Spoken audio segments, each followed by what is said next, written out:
And in order to keep this orderly, once the mayor is finished with his opening statements, we'll start taking your questions or comments. Just raise your hand, the mayor will call on you. We'll get to everyone, do our best to get to everyone, certainly. But again, please share your thoughts, comments with us. We'd really like to have them. And with that, I'll turn it over to Lou Barletta.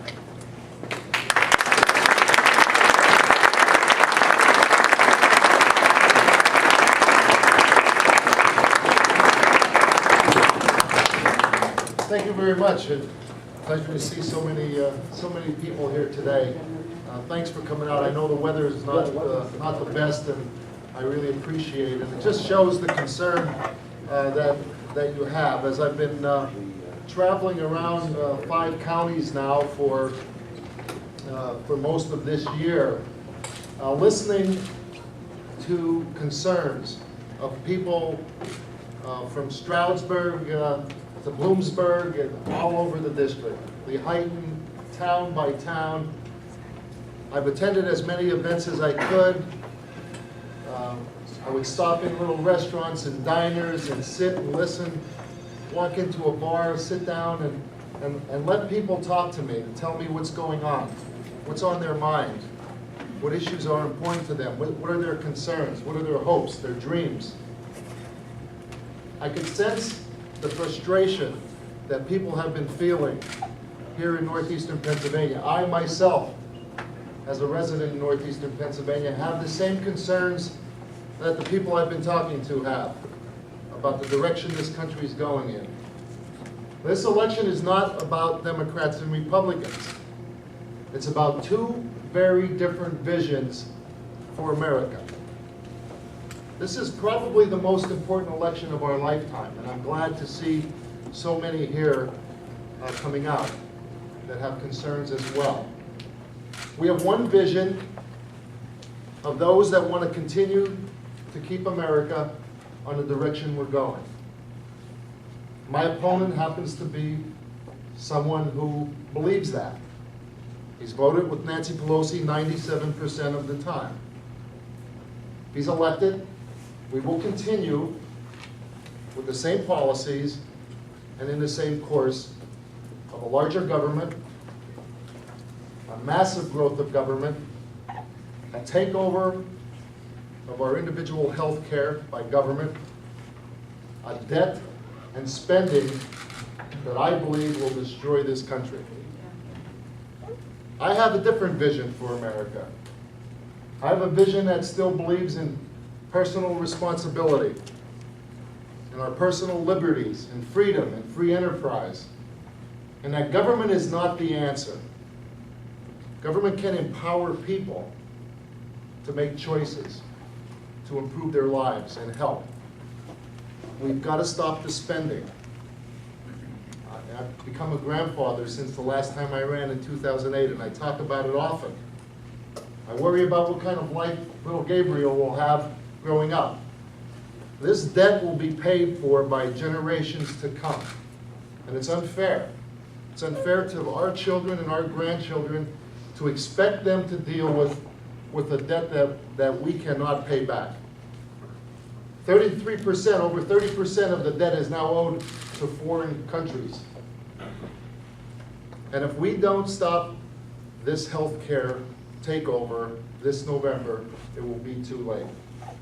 Now I have heard people beg me to please help and thank me for running. And I've asked Congressman Kanjorski to listen as well as I have, to listen to the people, to do town hall meetings, just like this. I'm not here to give you all the answers. I'm here to listen to you. I'm here to have a conversation, to hear your concerns, to hear what you hope for after this election. He's refused to have town hall meetings.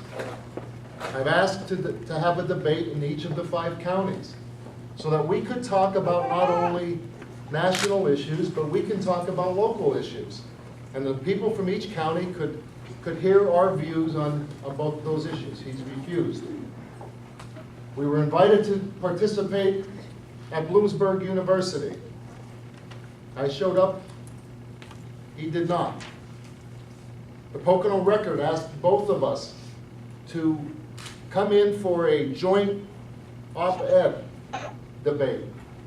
I accepted. He did not.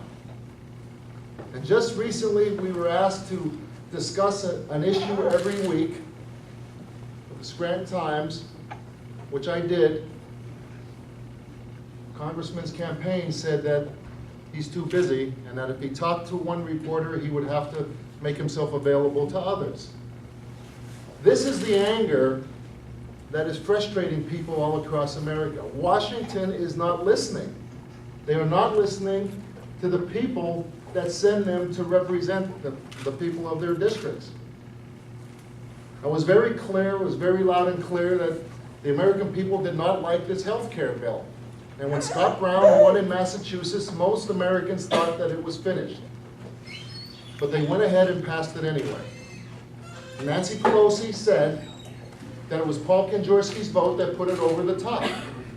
I think he needs, if it's so good, if this health care bill is so good, he should come to the people here in northeastern Pennsylvania and explain to them what's so good about it.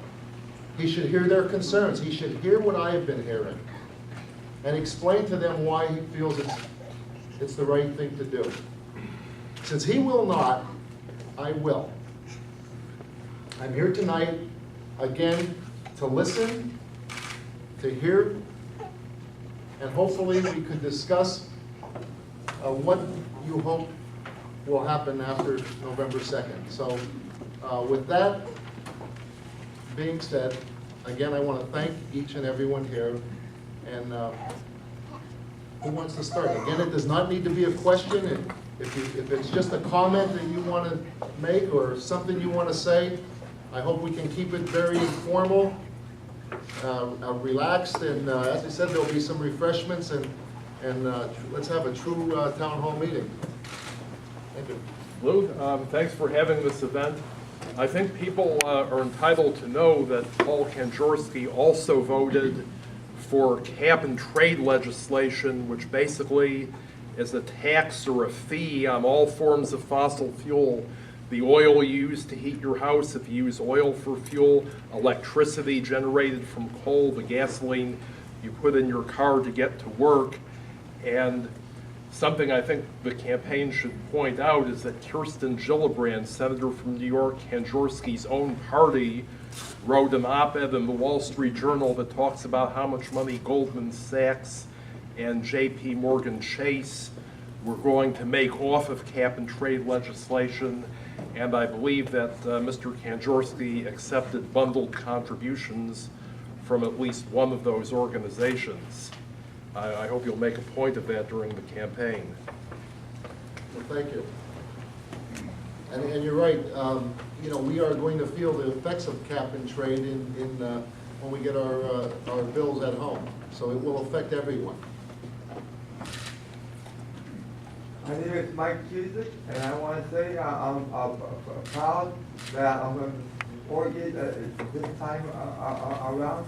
I'm sorry for last election, I didn't, but I'll tell you how I feel. I was voting for Kanjorski over 20-something years. I'm proud to be with you. He answered my question about cap and trade. Well, thank you. Thank you. Thank you very much.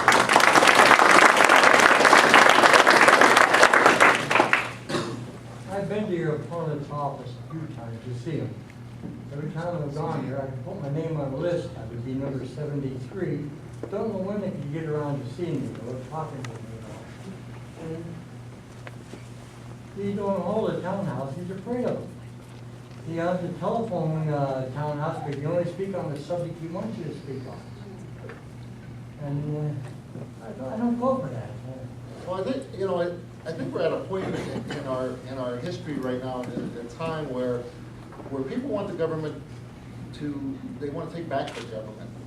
They want to know that the people that they send to Washington are listening to them. They're listening to the people that, and I think a lot of it has to do with, people are in Washington too long. I truly believe. I'm a supporter of term limits. I believe we should have term limits.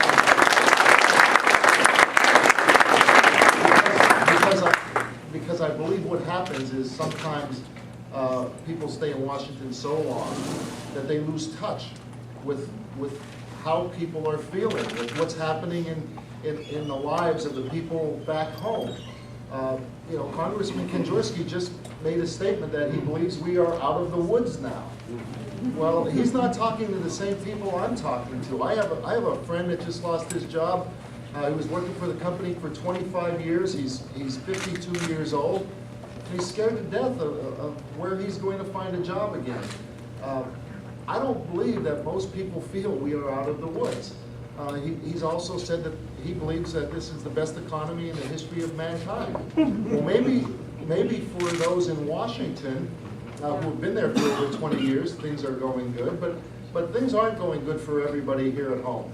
And all I believe people want to know is that you're listening to them and you're willing to go to Washington to fight for them.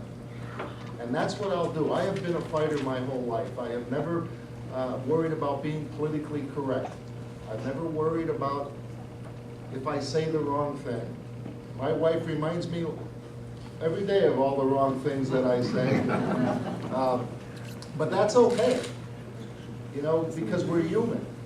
And if I don't know the answer, I'll find out. I'll go out and I'll research it and I'll find out. I don't have all of the answers.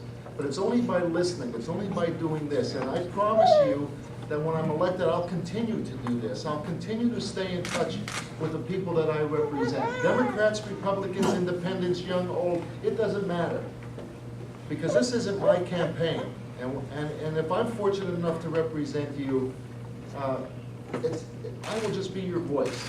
And it will be truly, it'll be our campaign. And that's what the kind of congressman I hope to be. So thank you for coming.